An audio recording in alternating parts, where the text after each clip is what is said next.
Welcome to Inside Troy, the Peristyle Podcast, USCFootball.com, to the final Spring Camp Positional Preview. Connor, I want to thank you so much for doing this with me. It's been a long journey, a lot of talking, a lot of content, but thank you for, indulging me in this little spring idea I had. Oh, thank you for putting it together. You did the Google Doc, made it all so easy. So my pleasure. Thank you. And we are going to wrap up with the biggest of the big boys here on the defensive side of the ball. That is the defensive tackles, the interior defensive line. It only makes sense to end here, Connor, because this is probably one of the more exciting position groups on the entire team, given the newfound depth. So when I say USC interior defensive line, what are those early impressions? If you watch the cornerback video, I kind of gave it away a little bit at the beginning when we were just talking about the defense overall. But my first impression of this defensive tackle, interior defensive line group is they should be able to control the line of scrimmage, unlike any group Lincoln Riley has had at USC before. I just think on paper, the depth, the amount of bodies that are over 300 pounds, just guys who are huge. This is a group that really in the Big Ten should be able to dictate terms that I just haven't felt like USC's been able to do in the past. So I'm very excited about this group, and we can get into all the different machinations and everything, but I do think on paper this is the best interior defensive line group that Riley's had, and that's significant. Machinations. I like that word. Thank you. Never heard that word. I like that. I have just real size inside. Real size for the first time at USC in some time, and getting D'Anton Lynn what he needs, that true nose tackle. So I'm excited to see, now that you have that actual nose tackle piece in place, how that lifts up the entire defense around for the scheme in year two of D'Anton Lynn. So let's get into the lost defensive linemen for this group in 2025. You have Bear Alexander going to Oregon. You have Elijah Hughes going to Notre Dame, and you have Gavin Meyer, a underrated part of that defense last year, graduated out, and then Nate Clifton the same way graduating out. Two transfers they brought in last year, and both had impact for them. And Gavin Myers, who I think we really liked, and it was just a all-heart kind of guy. Wasn't the biggest, wasn't the fastest, wasn't the strongest, but God damn it, if he was going to play some football. And he did. And he got beat up in there, but he kept coming. Awesome kid who the staff loved. I wish he had another year of eligibility. He definitely would have been a good piece of this room too. And I maintain that I think he's going to be a 7th-round draft pick. Some team is going to just love his motor, his heart, his ability too. He had a good season despite being a little undersized. Someone's going to give him a chance in camp, and I'm excited to see who that team is. He's got a Detroit Lions, kind of Baltimore Ravens kind of lunch pail mentality of just getting there every play and giving his all. So yeah, I hope it works out for him at the next level for the NFL. But let's get into those returners. You have the 6-year senior Kobe Pepe, who was a solid rotational piece last year, should be the same in 2025. You have the redshirt junior Devin Tompkins, who had a mini breakout last year. You have the sophomore Jade Abasiri, who had tons of development in 2024 after being thrust into a position where we need interior help. We have to play one of these true freshmen. You have the redshirt freshman Carlin Jones, who was on everyone's radar when he arrived, a 4-star signee, but was injured for virtually all of 2024 and did not play a single snap. And then you have the redshirt freshman, who I apologize if I butcher this name, but Ratumana Balabaluva, who was a scout team player in 2024 and a 4-star signee, light one, played at kind of a low-level high school. I'm blanking on what high school, but kind of a lower division. And people were like, he needs development, but he has a lot of traits you want in a defensive lineman. And he is plus 300 pounds, so he got a lot of good development last year. So just in terms of that room, Connor, you got a lot of depth right there just looking at it on paper. And we haven't gotten into the fresh faces and the 2 big transfers. The new faces are certainly significant, but absolutely. Devin Tompkins was awesome last season, and you bring him back and you're not asking him to play a ton next season is huge. The fact that he'll be able to rotate and stay fresh, maybe play a little bit on the edge at times, is awesome. Jade Abasiri sort of forced into things last season, but made some nice plays when his number was called. So you feel good about those guys. Kobe Pepe, similar. Lincoln Riley has said multiple times, I didn't know Kobe Pepe was long for USC, but he has made some adjustments and stayed healthy. So I think Devin Tompkins is a starter, and then Kobe Pepe and Jide Abasiri will be more depth guys. But those are three guys I'm pretty confident about, and you can rely on, and three good guys to feel good about. And then there's some people behind them who didn't really play a whole lot last season but have potential, so that's good. The new faces kind of steal the show a little bit, but those returning guys like Tompkins, don't forget about him. He might be an NFL draft guy one day. He is very talented. He has a lot of potential. I've been saying Devin Tompkins is one of the starters, but I keep getting pushed back on that. Oh, who's pushing back? I just like people on Twitter, people on the P, like they're like, Devin Tompkins is not a starter. I feel like he showed enough to be a starter. Yeah, he's definitely a starter. I don't know who, like, it's going to be him and then one of the new guys in the middle. Yeah, I feel like I saw enough out of Devin Tompkins where like, okay, this guy's a starter. Like, he's a legit starter for this team. He's only getting better, and he's one of those, like, people you forget about for next season, but it could be even more of a breakout for him, you know, after getting kind of a full season as, like, a true starter rotational piece, because he didn't play that much years prior. If you recall his story, a three-star prospect out of NorCal, was a basketball player and didn't play football until his like final year, was like 210, 15 pounds, and then just put on a ton of weight and truly developed one of those true West Coast defensive linemen where super athletic, but you just got to put the weight on, develop him a little bit. And now we're seeing dividends of the investment of getting Devin Tompkins. So I'm really excited for him. And he's a starter in my mind moving forward. Maybe that's giving away for our final thoughts. But, yeah, until I see otherwise, DT is in the starting lineup. Oh, 1,000%. I don't know why people would say otherwise. Yeah, he more than earned it last season. And, again, he was number 2 in pressures on this team last season. Like, he did everything. He's been really good. And, yeah, he could even take another big step forward. Like, the development, the fact that he was a basketball player, like, he's still relatively new to football, everything that you just said. He has a very bright future, and, yeah, I think he'll for sure be a starter. And before we get into those new faces, I just think it's really exciting that you have so many young depth guys who you don't really need to rely on early on in the season. Like, you're like worrying, oh, my God, we have to play a true freshman. You got Jide Abasiri, who just looks like cloned in a lab or made in a lab as a defensive lineman, just like not an ounce of body fat on him, super strong. Some offensive lineman had told me he's like one of the strongest guys I've ever gone against. So, really raw, but was able to develop quickly enough where they trusted him to be out there. Really excited for what his sophomore season looks like. And then Carlin Jones, who like everyone was buzzing about, but kind of got off to a slow start in the injury. And then Mana, you know, 200, 300-pound guys who, again, you have the luxury of just like, let's see what they do in the spring. Like Carlin Jones, you know, didn't have freshman season, so he's probably further down the line, but a 4-star guy.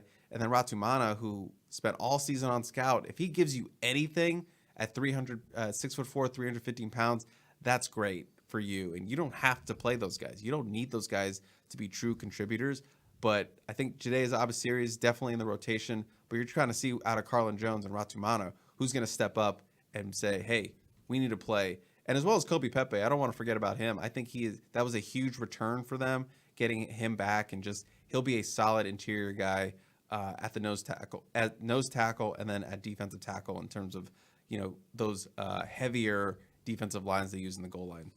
I look at it similarly, but I sort of feel like there's a logjam, and I don't know what Carlin Jones or Radumanu Bulabaluvu, I hope I got that right, will better than me, be able to do this season, just like through no fault of their own. Like, to get on the field at this position, you need to not only just have like good practices, you need to show like I am better than these other guys who are way more established. So it's a good problem to have, but I'm not totally sure that we'll see much of Jones and Radumana this year.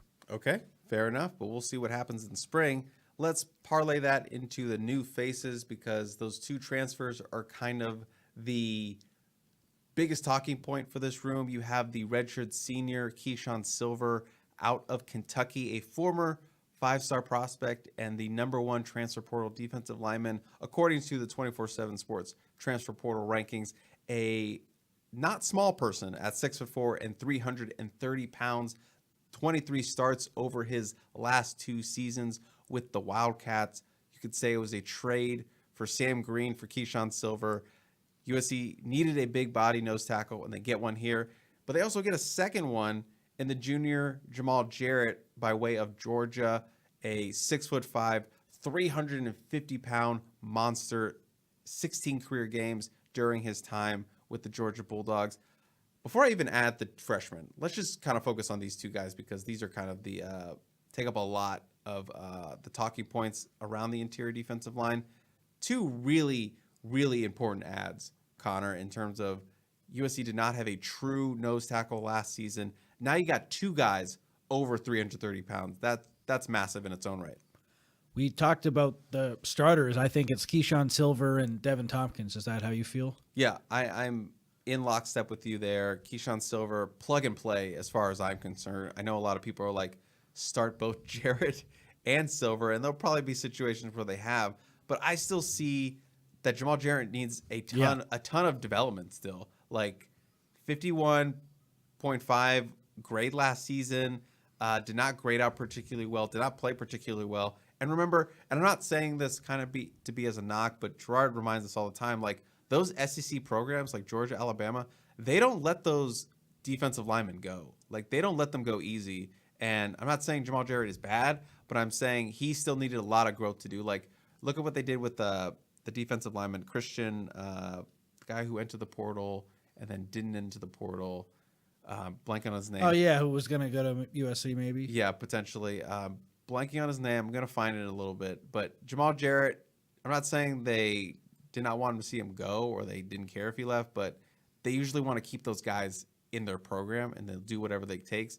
So Jamal Jarrett, in my eyes, still needs a lot of development to see the field consistently. And you're kind of grooming him to be the replacement nose tackle after Keyshawn Silver leaves. Yep, you're exactly right. So I think people need to pump the brakes with Jarrett for sure. I'm totally with you. The snap counts, 57 his first year, and then this past season at Georgia, he logged 69 total defensive snaps. So just didn't play a whole lot, and it's a great point. If the SEC defensive line factory in Georgia wants to keep you around, they'll do it. But another body type that USC hasn't really had, so that's significant. But yes, I don't look at him as a huge addition for this next season. I think he'll be in the rotation in a short yardage situation, 4th and inches, like get him out there, and maybe he'll do better than I'm expecting and end up playing more. But I think Silver is the guy for next season more so than Jamal Jarrett is. So I'm with you on that, Chris. And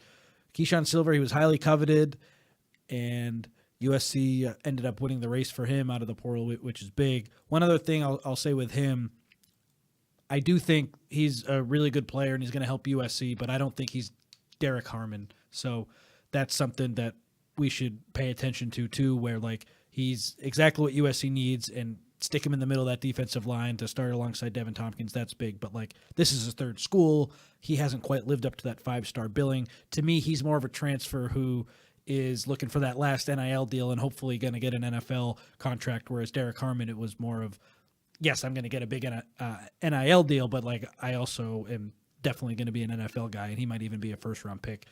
I'll have egg on my face if Silver ends up being a first-round pick. Like I'm not ruling that out, but to me it's sort of a different level, him and Derek Harmon. Christian Miller was the Georgia guy I was trying to remember. But yeah, I agree with you.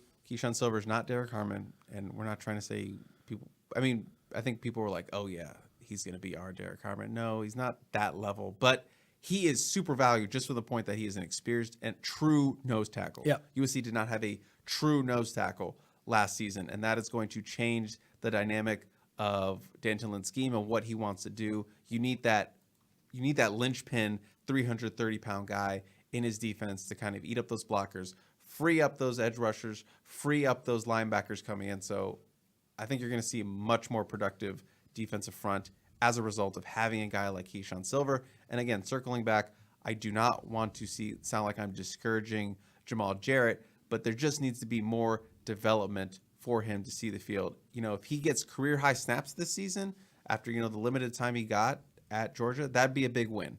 But I'm not even close to being like, oh, he's going to be a starter. He's probably going to come in for those jumbo packages on the goal line or whatnot. And I think you want to get him position, more development, so you can make him your nose tackle starter for 2026. moving forward. You're kind of grooming him for that position, and he should be the backup. Like he should be the true backup to Silver, getting him some rest and stuff. But yeah, I just need more development to see more development with him. But he is a big addition at literal 350 pounds. What I like about this room, though, is that there are just so many guys who have experience, who can contribute, who like you feel good about the room as a whole, even if there isn't that one space seating like Jalen Carter-esque kind of guy in the middle of your defensive line that everyone wants. Like that's the best case scenario when you can get a guy like that. But like I think this is the next best thing where maybe there isn't that one star, but like it's a damn good group because they have so many guys who have experience, who have that size that you want, who are just good football players, good college football players. And this room is really good in totality. And it's just different than what USC's had. Yeah, I think that's a really good point. And just looking at like the nose tackle position, you got Keyshawn Silver, you got Jamal Jarrett, you have Kobe Pepe, you have 3 like nose tackles, and 2 of those guys are really experienced. And Pepe, not really experienced, but played. Yep. Kobe Pepe played a lot last year as a rotational guy. Keyshawn Silver, 23 career starts, and then Jamal Jarrett even has some snaps too. You have true size in the middle, which is something USC did not have last season. So if Kobe Pepe is like your second rotational guy, like you're doing pretty good and not having to rely on him as your starter. Now that you have a big boy like Keyshawn Silver in the mix. We talked about some of those young guys, Abasiri, Carlin Jones, Ratamana. There's more freshmen coming. Let's get to those guys right now. You have the true freshman Floyd Boucard, a 3-star at 6'3", 315 pounds roughly, the number 64 defensive lineman in the class. Jakeem Stewart, we talked about him in our defensive end position, but he is a guy who projects long-term to be a defensive tackle, and we're probably going to see him play defensive tackle at some point at 6'6", 300 pounds, a 4-star prospect, number 13 defensive lineman in the 2025 class rankings. And then Cash Jacobson, 3-star, number 68 defensive lineman, a late addition from Oklahoma, 6'3", 290 pounds, probably much closer to 300 these days. But those are 3 more defensive linemen we're throwing into this mix, Connor. We talk more about Jakeem Stewart, but again, in the defensive end position. But again, 6'6", 300 pounds, a guy who NFL future is probably at defensive tackle. It's just a huge room. Yeah. There are so many guys here, and who will we rely on to contribute next season? So you have Keyshawn Silver, you have Devin Tompkins, Jamal Jarrett will probably back up Silver, but like I think he'll play. Jakeem Stewart has a chance to play. Jade Abasiri will play. Kobe Pepe will play. Like that's a fully functioning middle of your defensive line rotation. That is really, really good. And if someone has a hot hand, like you can ride them one game and then maybe someone else the next game. These guys will be fresh. They're reinforcements. Like I love that. And then you add these freshmen who are going to have a chip on their shoulder and battle in practice, and they want to be a part of this rotation too. And I kind of like that, like the middle of that group, if someone like a Cass Jacobson or a Floyd Boucard outperforms Kobe Pepe and is ready to play more so than Pepe is this upcoming season for whatever reason, like then maybe they'll win a job too, be a part of this team. Like I think there's a chance here for this team or this group to really bond together, come together as a team, and like I would want to be a part of this group because it's so competitive, and like the cream is going to have to rise to the top. There's just so many good things going on here. Yeah, I mean, credit to Eric Henderson and Sean Nua for cultivating options and developing guys, and this could be a really fun room to watch, and might be, if we're taking in the defensive front as a whole, defensive line, could be the strength of this defense. Just, I know it's not like star potential, not like a true star name, but just in terms of their depth and experience overall, like they're in a really, really good position going into the spring. And then whatever you get out of kind of these newcomers, Carlin Jones, Rachamana, Jakeem, Floyd, Cash Jacobson, someone emerges, that's just extra sprinkles on top of what is a really nice big boy Sunday at the interior position. Yeah, that's my strength of this group, the depth. There's so many guys who you can rely on. I do think it's the strength of the defense, but I just wrote potential strength of the defense if it all comes together. This just feels like what a interior defensive line should look like at a Big Ten school that has high aspirations. So again, maybe not that one star. That's the sort of last level, but I feel like they're just really close to getting to that final level. And maybe Jakeem Stewart turns into that star, or maybe Jamal Jarrett turns into that star, or Keyshawn Silver has a huge year. Like, there are guys who have potential, even if right now they're not projected to be stars this upcoming season. Yeah, I'm in the same in terms of the strength, young and deep. Yeah. Like a lot of young players, but a lot of experienced players as well, and they're deep across the board. Like, I was having trouble filling out the early projections for the defensive line depth chart. I was like, there's so many guys that I'm stacking here, like who's going to play where. So there should be a lot of competition. And it's huge to have 3 freshman defensive linemen early enroll with Cash Jacobson, Jakeem Stewart, and Floyd. They didn't have that last year with Carlin Jones and Ratumana were summer enrollees. So it's huge just to get those guys on campus early in the weight program, getting that first welcome to college moment in the spring. So your timeline for contributing is much earlier than if you were a summer enrollee. So that's huge as well. Yeah, I'm with you on that 100%. And I kind of like Floyd Boucard. I like what he brings to the table. He is a 3-star kid, but I think he could really flash and has some potential. So he's someone to watch for me. A Canadian. Yep. Former hockey player.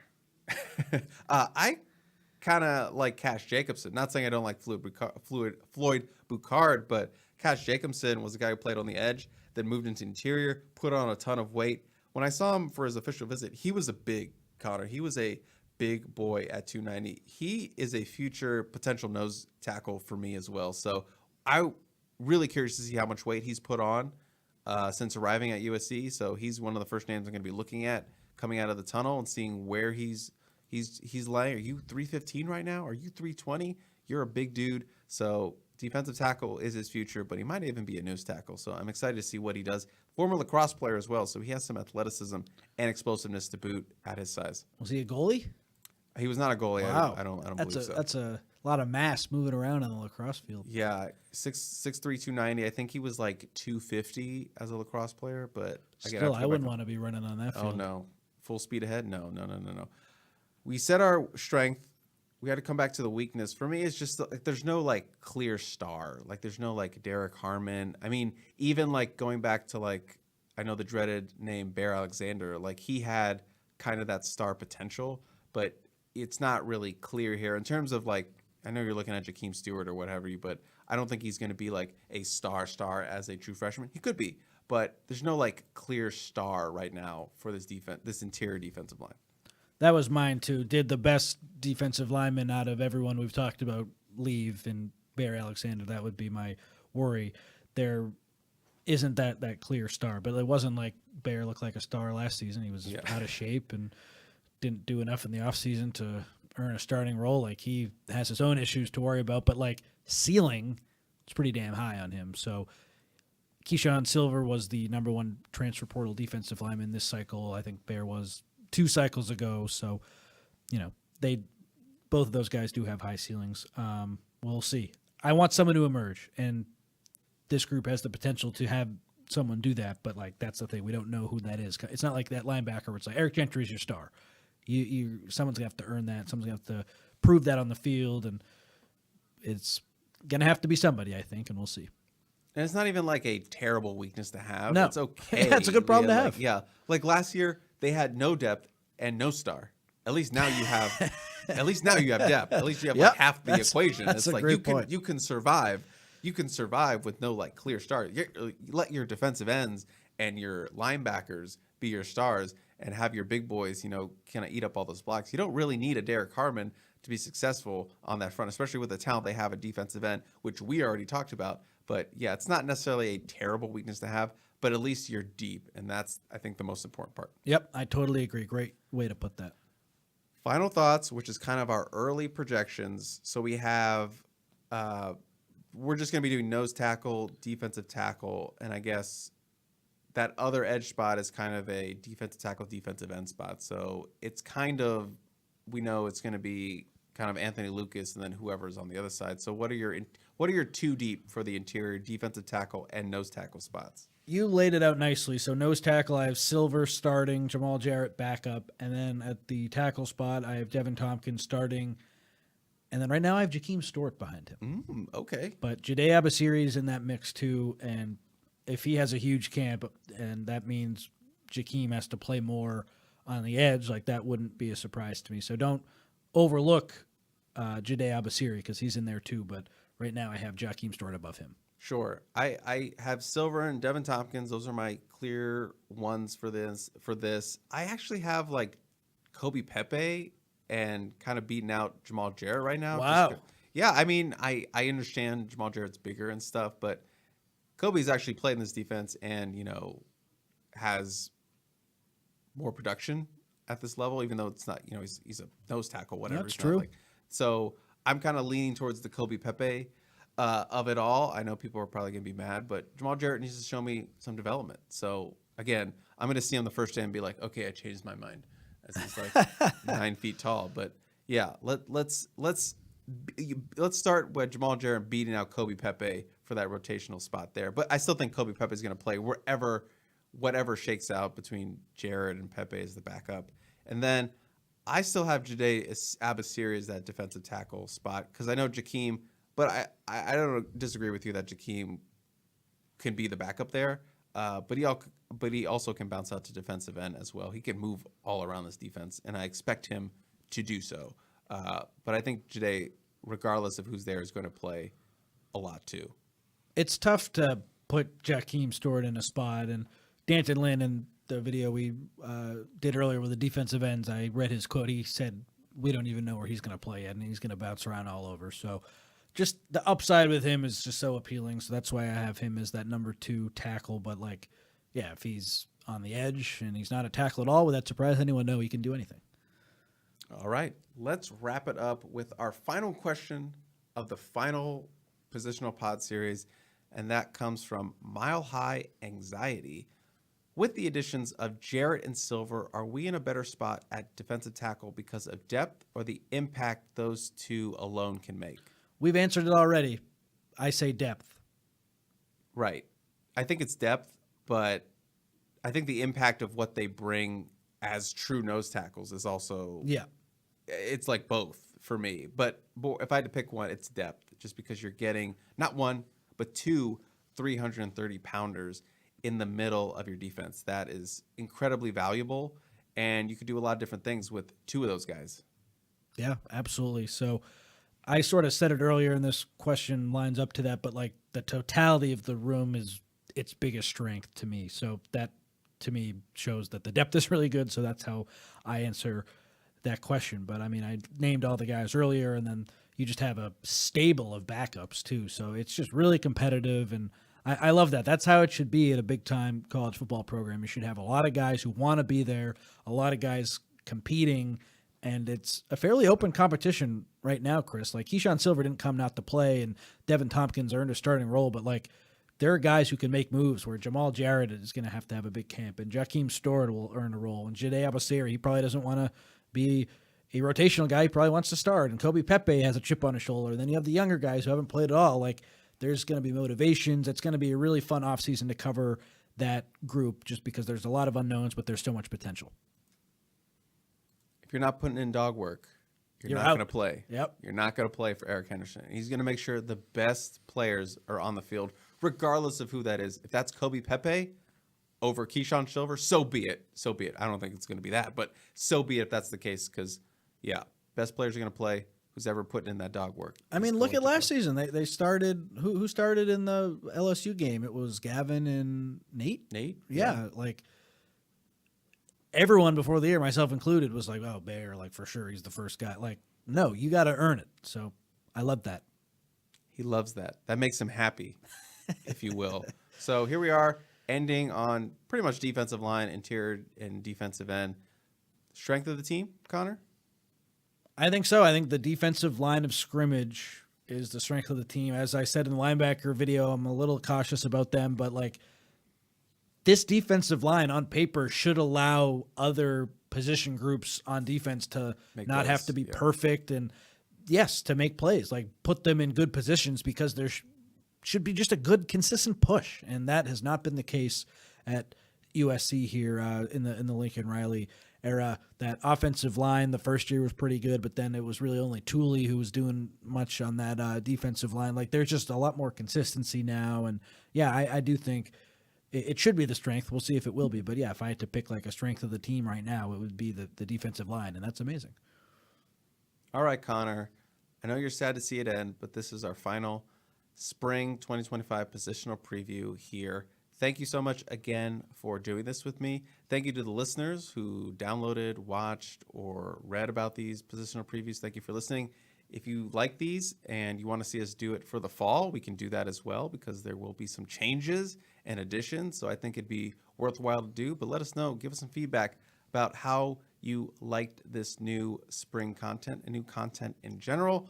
And again, I'm Chris, that is Connor. And next time we're here, hopefully we're talking about actual spring ball going on, Connor. So check us out, everything uscfootball.com, the Peristyle, Inside Troy on YouTube, wherever you get your podcast. Thank you for listening, and we will see you soon.